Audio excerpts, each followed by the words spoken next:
안녕하십니까, 책돌입니다. 오늘 소개해드릴 책은 내 몸 내가 고쳐 쓴다입니다.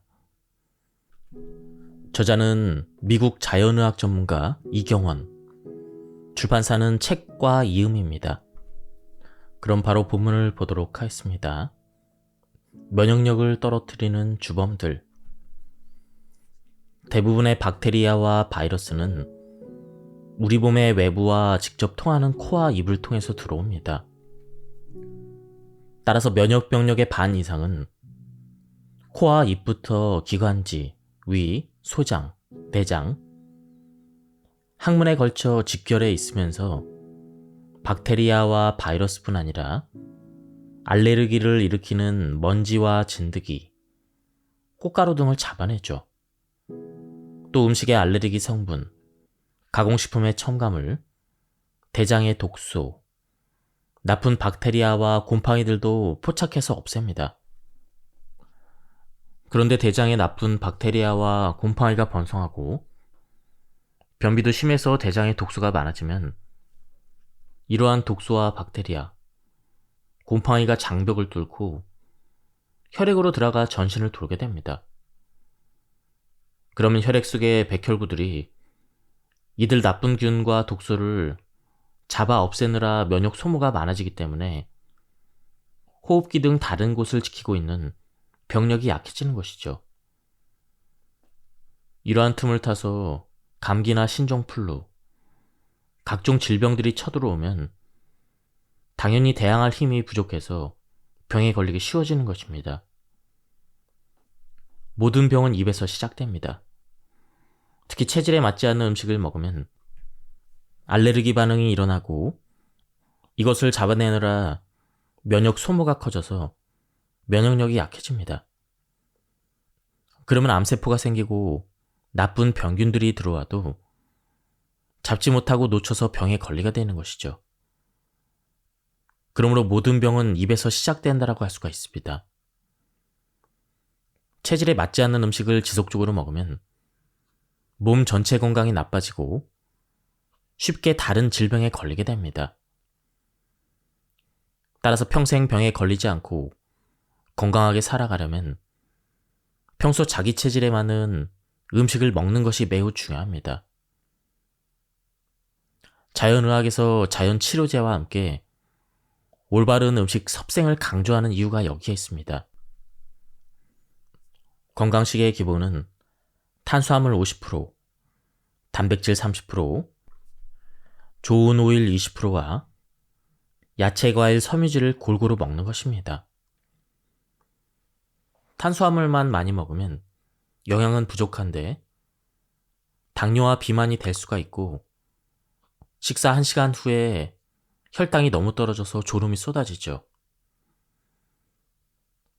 단백질은 육식과 달걀, 생선, 콩 등에 많이 들어있지만 육식의 단백질은 노화를 촉진하고 암에 걸릴 확률을 높이므로 가능한 한 먹지 않는 것이 좋고 생선, 특히 콩을 많이 먹는 게 좋습니다. 달걀은 콜레스테롤이 높다고 무조건 꺼려하지 말고 질 좋은 달걀이라면 하루에 1개 정도 먹어도 괜찮습니다. 야채와 과일, 현미, 통밀, 콩, 씨앗 종류, 견과류를 주로 먹고 생선과 오메가3 오일을 먹어야 합니다. 좋은 오메가3 지방산은 살이 빠지는 효과도 있습니다. 호두나 파칸, 아몬드 같은 견과류는 볶지 않은 생것으로 먹어야 합니다. 볶으면 효과가 없어집니다. 밥을 폭식하거나 당분이 많은 음식을 먹으면 혈당이 급격히 올라가서 췌장에 큰 부담이 돼서 나아가 저혈당이나 당뇨가 될 수 있으므로 주의해야 합니다. 식품 겉면의 라벨을 잘 읽어보고 과당과 자당, 포도당, 메가당, 우선당, 유당, 옥수수당 등이 표기되어 있으면 설탕이 들어간 것이므로 피해야 합니다.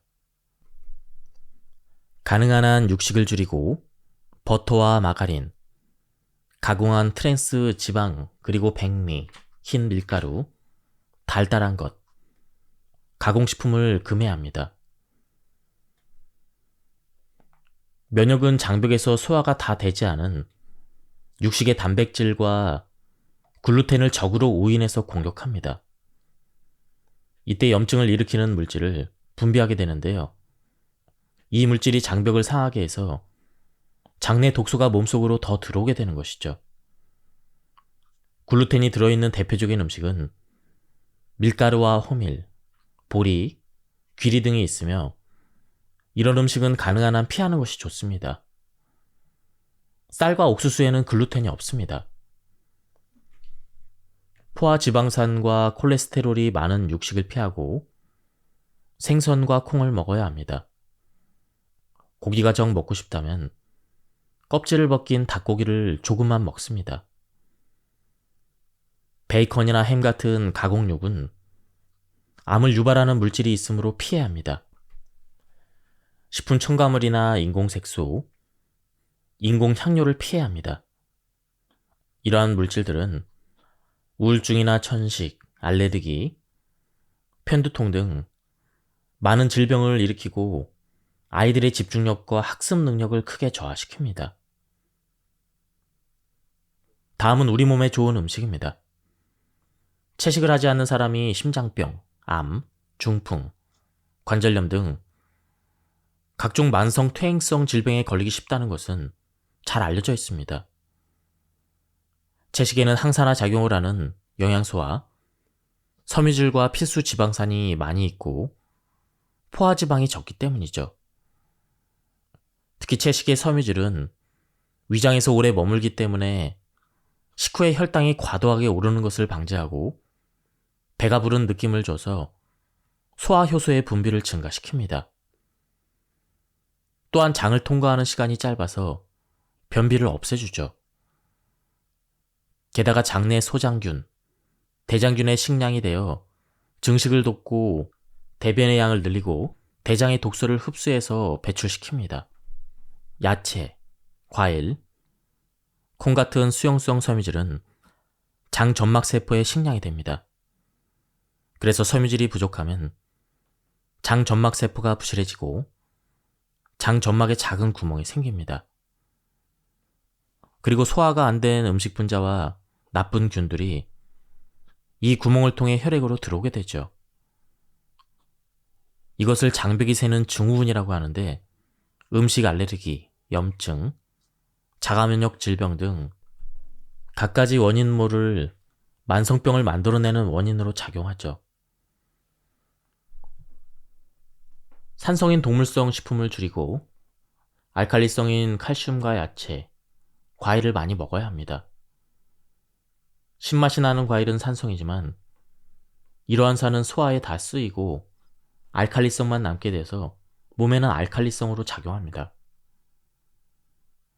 과일은 유기농으로 키우고 잘 익은 과일을 따서 바로 먹는 게 제일 좋습니다. 과일을 먹기 전에 따거나 익은 것을 며칠 뒤에 먹게 되면 좋은 성분이 급격하게 감소합니다. 한편 집에서 직접 갈아서 마시는 과일즙과 시중에서 파는 과일 주스는 맛이 매우 다르다는 것을 느낄 것입니다. 대량으로 생산되는 과일 주스는 단맛을 내기 위해서 프럭토스라는 과당을 넣는데요. 이것은 간에서 알코올보다 더 나쁜 영향을 미치기 때문에 라벨에 경고 문구를 넣어야 합니다. 실험쥐에게 이 과당을 오래 먹였더니 간의 알코올 중독처럼 지방간과 간경화가 나타났습니다. 살충제는 안으로 스며들면 아무리 겉을 깨끗이 씻어도 빠지지 않으므로 가능한 한 유기농을 먹는 게 최선입니다. 다행히 과일과 야채의 살충제 함량은 동물성 지방과 고기, 치즈, 우유, 달걀보다 훨씬 낮으며 과일, 야채의 다양한 항산화제들이 어느 정도 살충제를 해독하는 작용을 합니다. 야채, 과일은 살충제를 제거해주는 자몽씨 농축액에 담갔다가 씻어 먹고 그래도 안심이 안 되면 과일은 껍질을 벗기고 상추나 배추 등은 겉잎은 떼서 먹습니다. 유기농 과일은 껍질째 먹는 것이 좋습니다. 야채와 과일은 다양한 색깔을 골고루 먹는 것이 좋습니다. 여러 가지 야채를 넣어서 만든 오색 야채국과 오곡밥을 먹으면 비만도 없어지고 무병할 수가 있습니다. 우리 몸은 매일 2리터 정도의 물이 필요합니다. 그중 1리터는 음식의 수분을 통해 섭취하게 되지만 나머지 1리터 정도는 물을 마셔서 보충을 해야 합니다. 수분이 부족하면 노폐물이 빠지기 어려워져서 신석과 담석이 생기고 면역도 약해집니다. 물은 정수된 것을 먹어야 하며 물속에 알루미늄을 거르는 역삼투압 정수기가 가장 뛰어납니다. 육식을 과하게 먹으면 혈액이 끈적거려서 동맥경화가 되기 쉽고 고혈압과 심장병, 중풍에 걸리기 쉽습니다. 그렇다고 오메가6 오일이 전혀 불필요한 것은 아니죠. 우리 몸은 오메가3와 오메가6, 이 두 가지 필수 오일이 함께 있어야 합니다. 오메가6와 오메가3 오일의 이상적인 비율은 4대1입니다. 하지만 대개 20대1로 먹기 때문에 여러 가지 성인병에 걸리는 것이죠. 지나치게 육식을 많이 하고 생선과 아마씨, 견과류 등을 적게 먹는 데서 그 비례가 깨지기 때문입니다. 이 비율을 맞추려면 육식을 줄이고 오메가3 오일이 많은 연어와 대구, 고등어, 청어, 정어리, 가자미 같은 생선을 충분히 먹어야 합니다. 생선의 수은 함량이 건강을 해칠 정도로 위협을 주지 않으므로 크게 염려할 필요는 없죠. 하지만 상어나 황새치, 참치같이 크고 오래 사는 생선을 너무 자주 과하게 먹는 것은 피해야 합니다. 짜게 먹으면 혈압을 올린다는 것은 이미 잘 알려져 있죠. 하지만 소금 섭취만 줄인다고 혈압을 내릴 수 있는 것은 아닙니다. 칼륨을 증가시켜야 합니다. 칼륨과 소금의 비율은 최소 5대1 정도가 돼야 하는데요. 짜게 먹는 사람의 비율은 1대2 정도로 칼륨 섭취가 지나치게 부족하죠. 야채와 과일에는 칼륨이 많아 소금의 비율이 50대1에서 많게는 100대1 정도가 됐죠. 결과적으로 혈압을 높이지 않으려면 평소에 야채와 과일을 충분히 섭취해야 합니다. 그리고 알레르기를 유발하는 음식을 먹지 말아야 합니다. 자기에게 알레르기를 일으키는 음식을 찾았다면 이미 건강을 찾은 것이나 마찬가지죠. 음식 알레르기는 면역을 크게 약화시키며 천식과 비염, 여러 가지 면역성 질병을 일으키죠. 병을 근본적으로 치료하려면 영양을 주는 좋은 음식을 먹는 것도 중요하지만 알레르기 음식을 찾아내 금지하는 것이 반드시 뒤따라야 합니다. 스트레스 또한 병이 되므로 마음을 편안히 하고 입단속을 잘하면 모든 병이 스스로 물러나게 될 것입니다. 체질에 맞는 음식 찾기. 방법은 아주 간단합니다. 모든 체질에 알레르기 반응을 일으키지 않는 음식만 7일에서 10일간 먹다가 새로운 음식을 하나씩 추가해서 2, 3일간 먹어보고 알레르기 반응이 일어나는지 살펴보는 것이죠.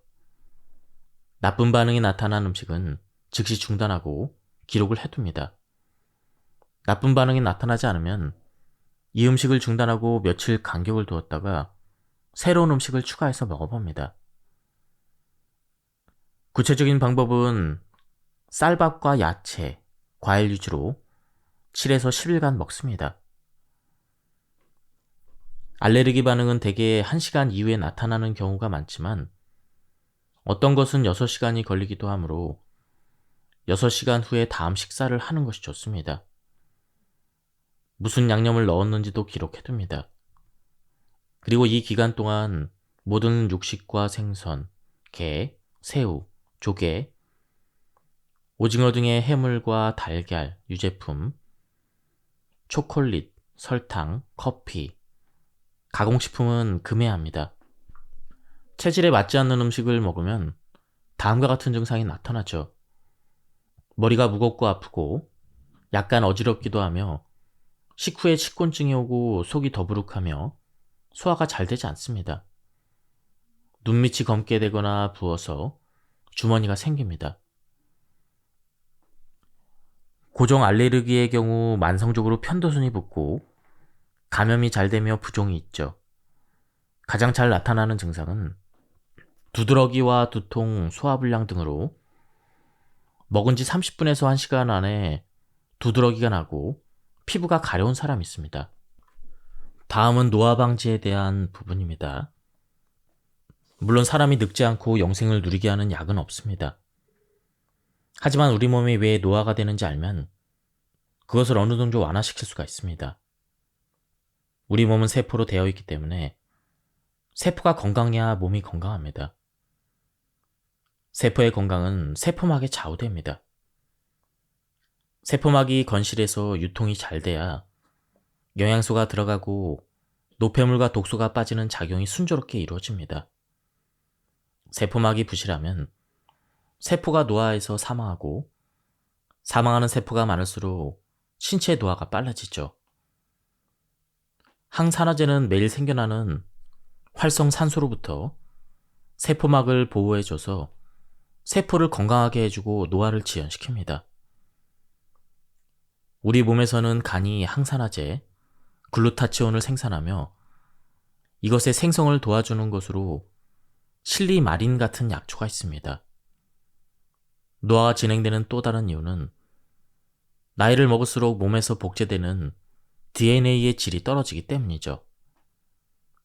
엽산과 비타민 B12가 불로초로 불리는 이유는 유전인자 게놈 손상을 줄이는데 매우 중요한 성분이기 때문입니다. 종합 비타민에 비타민 B12, 비타민 C, 비타민 E, 셀레늄, 엽산을 추가하면 노화를 지연시키는데 더욱 효과적입니다. 여기에 강력한 항산화제 아세틸시스테인을 추가하면 진시황이 애타게 찾았던 불로초를 복용하는 것과 같습니다. 하지만 불로초를 먹는다고 무조건 오래도록 건강하게 사는 것은 아닙니다. 욕심을 버리고 과로하지 말아야 하며 적당한 운동을 병행하고 살이 찌지 않도록 해야 합니다. 특히 입단속을 잘해서 소식을 하고 체질에 맞지 않는 음식을 피해야 합니다. 다음은 일반적인 영양제 보관법입니다.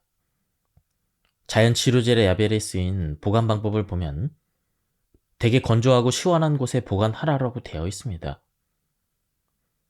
이것은 햇빛이 드는 곳이나 자동차 속, 부엌의 열기구 근처에 보관하지 말라는 뜻으로 일반적으로 집안에서 가장 그늘지고 서늘한 곳에 보관하고 더운 여름철에는 에어컨을 가동하는 실내에 보관하면 되는 것이죠.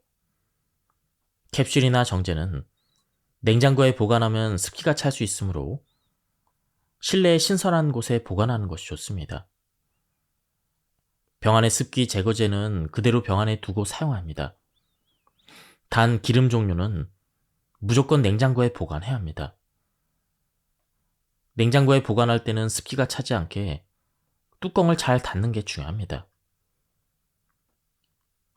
오메가3 지방산, 달맞이꽃 종자유, 아마씨, 보리지유 이런 기름 종류는 무조건 냉장고에 보관을 해야 합니다. 본래 유통기한이라는 것이 제조회사들의 로비로 만들어졌다는 얘기가 있습니다.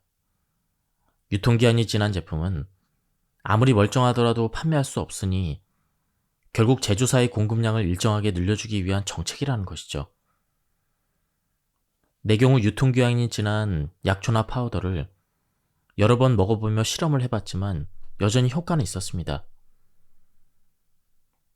모든 자연치료제는 유통기한이 명시되어 있죠. 유통기한은 제품에 따라 또 회사의 생산 방법 등에 따라 서로 다릅니다. 예를 들어 오메가3 오일 중 액체로 된 것은 1년 반, 캡슐로 된 것은 2년 반이고 약초는 3년의 유통기한이 있습니다. 결론적으로 라벨에 적힌 유통기한을 따르는 것이 가장 안전하다는 것은 두말할 필요도 없겠지만 오일이나 액체로 된 것을 제외한 마른 건재나 추출물의 파우더 제품은 다수 유통기한이 경과돼도 효과가 있습니다. 물론 모양이나 색이 변질되거나 이상한 냄새가 난다면 미련 없이 버려야 합니다. 다음은 당뇨병에 대한 부분입니다. 성인 당뇨는 잘못된 식생활과 생활습관, 영양소 부족에서 온다고 해도 과언이 아니죠. 성인 당뇨도 유전성이 있으나 식생활과 라이프 스타일이 좋으면 평생 걸리지 않습니다.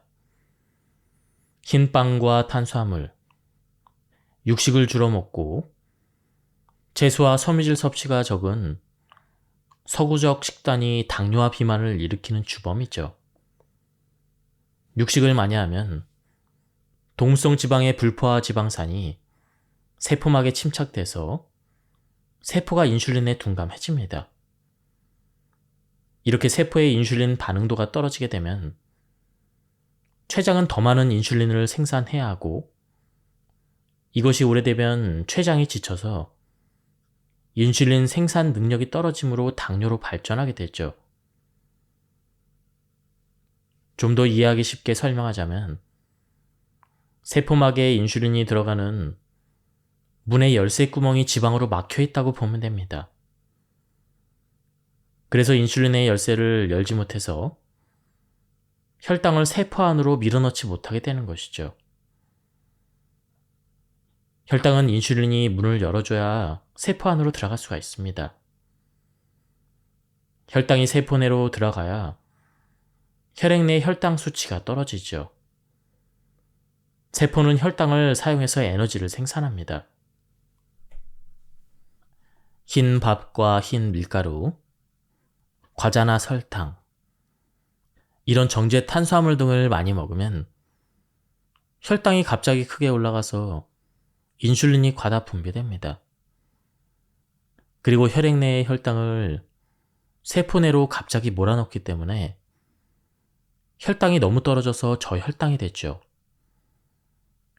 혈액 내 혈당이 너무 떨어지면 부신피질에서 혈당을 증가시키는 아드레날린 분비를 촉진해야 하고 결국 부신피질도 지쳐서 호르몬 분비가 감소하게 됩니다. 이처럼 혈당의 폭등이 자주 반복되면 혈액에 인슐린 과잉 분비되는 일이 자주 반복되게 되죠. 세포는 인슐린에 대한 반응도가 떨어집니다. 그 결과 췌장은 갈수록 더 많은 인슐린을 분비하다가 지치게 돼서 인슐린 분비가 줄고 당뇨로 발전합니다. 당뇨 환자는 콜레스테롤도 높은 경우가 많이 있는데요. 콜레스테롤 역시 세포막에 침착돼서 열쇠 구멍을 막히게 하므로 당뇨 치료를 위해서는 콜레스테롤도 함께 낮춰야 합니다. 비만이 되면 지방이 세포에 침착돼서 세포의 인슐린 반응도가 둔감해집니다. 그러면 혈중 인슐린이 높아지고 인슐린이 높아지면 지방 분해를 저해해서 더욱 비만해지는 악순환이 계속되는 것이죠. 따라서 살을 빼고 운동을 하고 동물성 지방을 먹지 않으면 당뇨의 모든 증상이 개선되고 고쳐질 수가 있습니다. 생선과 달걀, 콩, 이런 단백질들과 정제되지 않은 탄수화물, 그리고 좋은 오일, 야채의 섬유질이 균형을 이룬 식단은 영양도가 고를 뿐 아니라 혈당을 천천히 올리므로 인슐린이 대량 분비되지 않아 당뇨 치료의 근본이 됩니다. 다음은 역류성 식도염 치료에 대한 부분입니다. 증상입니다. 위장의 음식들과 위산이 식도로 넘어와서 가슴이 아프고 쓰린 증상 때문에 심장병으로 오인하기도 합니다. 앞으로 구부리거나 엎드리면 음식이 넘어오고 쓰리며 음식을 삼킬 때 통증이 있죠. 위산의 자극으로 목에 가래가 생기기도 합니다. 위산이 부족하면 트름이 자주 나오고 배가 더부룩하게 꽉 찬 듯하며 소화 시간이 오래 걸립니다. 그래서 다음 식사 때가 돼도 배가 고프지 않습니다. 다음은 이 병에 대한 원인이죠. 이 증상의 가장 큰 원인은 기름에 튀긴 음식, 베이컨, 이런 가공된 고기, 설탕의 과용, 초콜릿, 토마토, 알코올과 흡연, 항생제, 아스피린과 코티손, 관절염 약 등 다양합니다. 커피나 귤 종류, 매운 음식, 자극성 있는 음식을 먹으면 증상이 악화됩니다. 초콜릿이 특히 심하고 담배를 피우게 되면 니코틴이 식도 관략근을 이완시켜서 음식물이 식도로 역류하게 됩니다. 과식으로 위장이 팽창하면 위장과 식도 간의 관략근이 열려서 식도를 자극합니다. 기름진 음식을 먹거나 위산이 부족해도 식도가 제대로 닫히지 않습니다. 음식이 위장에 오래 머물러서 관략근이 붓고 염증이 생기기 때문이죠. 스트레스는 위산 분비를 억제해서 소화를 방해하고 식도 역류를 더욱 악화시킵니다. 다음은 자연 치료법입니다. 음식을 천천히 잘 씹고 과식과 음주와 흡연을 금합니다. 식후에 바로 누우면 음식이 식도로 역류하므로 저녁 식사를 마친 뒤 위장을 비우고 자야 합니다.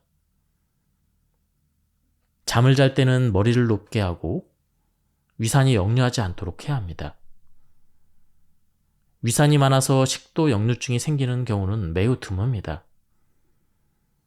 위산의 분비가 적으면 소화가 안 된 음식이 위장에 오래 머물면서 위장과 식도 간의 관략근을 계속 자극하고 이렇게 해서 관략근이 붓고 꽉 닫히지 않아서 식도 역류증이 생깁니다. 이럴 때는 위산과 펩신, 소화 효소를 보충해서 위에서 음식이 빨리 내려가게 해줘야 합니다. 위산은 식사 중에 먹어서 식도와 닿지 않게 해야 합니다.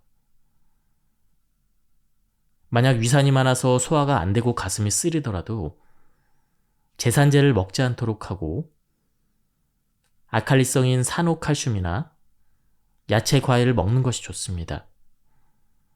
제산제는 일시적인 증상은 없애주지만 결과적으로 증상을 더 악화시키고 습관성이 되기 때문입니다. 식후 45분에서 1시간이 지나도 음식이 위장에 그대로 있는 느낌이라면 위산 분비 기능이 좋지 않은 것입니다.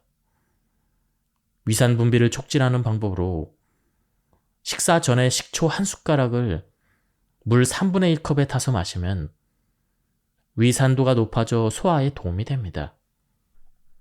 자신이 위산 부족인지 알아보는 방법이 있습니다.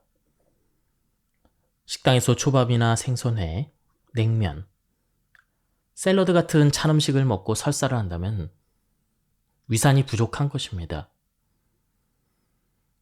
청결하지 못한 식당의 도마나 주방기기, 야채 등의 살모넬라균이 식중독을 일으키는 것인데요.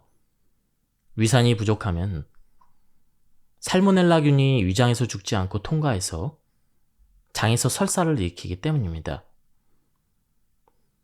예를 들어 세 사람이 한 식당에서 맥주와 음식을 같이 먹었는데 한 사람은 멀쩡하고 또 한 사람은 배탈이 나고 다른 한 사람은 설사와 구토가 심해서 며칠 동안이나 고생을 한 적이 있습니다.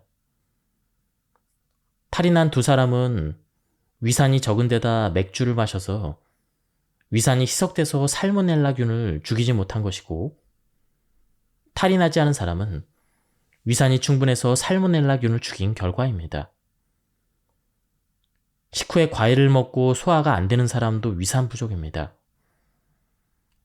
과일과 야채가 알칼리성이기 때문에 위산을 중화하는 제산제 역할을 해서 위산을 약화시키기 때문입니다. 식후에 물을 마시면 위산이 희석돼서 소화가 잘 안 되는 것도 같은 이유입니다. 위산이 부족해서 소화불량과 속쓰림이 생기는 것은 매우 흔한 일입니다.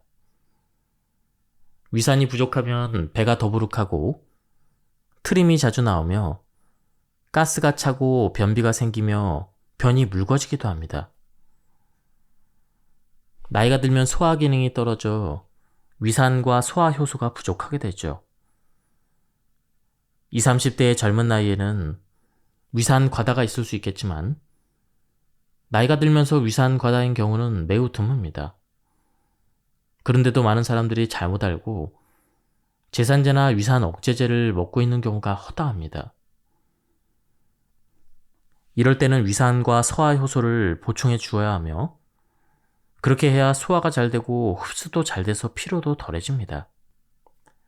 신과일을 먹고 속이 쓰린 사람은 위 점막이 얇아지고 위염이 있는 상태이므로 신과일을 피하고 위장병을 고쳐야 합니다. 다음은 위산제 복용 방법입니다. 위산은 식사 직전이나 식사 도중에 먹는 것이 좋습니다.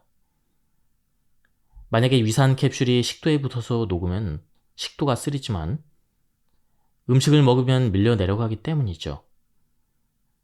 이에 비해서 식사 후에 위산을 먹으면 위산을 식사 도중에 먹는 것보다 위산과 음식이 잘 섞이지 않습니다. 특히 저녁을 먹은 뒤에 위산을 먹고 바로 누워서 자는 것은 좋지 않죠. 위산 캡슐이 녹으면서 위벽을 자극하여 위염이 있는 사람은 속임없이 쓰립니다. 다음은 복용량입니다. 위산제는 처음에 한두 개의 캡슐을 먹고 난 다음 식사할 때 3캡슐, 그 다음에는 4개의 캡슐, 그 다음에 5캡슐로 차차 양을 늘려가는 게 좋으며 위장이 뜨거워지는 느낌을 받으면 위산이 많아졌다는 증거입니다. 이럴 때는 알칼리성 과일을 조금 먹어서 중화시키거나 물을 조금 마시면 속이 편해지죠. 그러고 나서 다음번 식사 때는 캡슐 하나를 줄여서 자기에게 맞는 정량을 찾아야 합니다. 만약 여러 개의 위산을 먹어야 한다면 한꺼번에 먹지 말고 조금씩 시간을 두고 복용하여 음식과 위산이 골고루 섞이게 하는 것이 좋습니다. 그리고 식사량에 따라 위산 복용량도 조절해야 합니다. 위장의 위산 분비 기능이 되살아나고 소화가 잘 되기 시작하면서 위장이 뜨거워지면 복용량을 줄여갑니다. 위산제를 자주 먹으면 습관성이 돼서 나중에는 위장의 위산 분비 능력이 떨어지는 게 아니냐고 걱정하는 사람들이 많이 있습니다. 하지만 자연 발생적으로 생산되는 위산은 식사를 하면 무조건 위에서 능력껏 분비가 됩니다. 또 위산제를 복용한다고 해서 호르몬처럼 대뇌로 연락이 가서 위산 분비를 중단하라고 하는 일은 생기지 않습니다. 지금까지 이 책에 대한 리뷰를 모두 마쳤습니다. 제가 발췌 요약해서 설명드렸기 때문에 맥락이 많이 끊겼습니다. 한번 책을 구해서 읽어보실 것을 추천드립니다. 여기서 리뷰를 마치도록 하겠습니다. 감사합니다.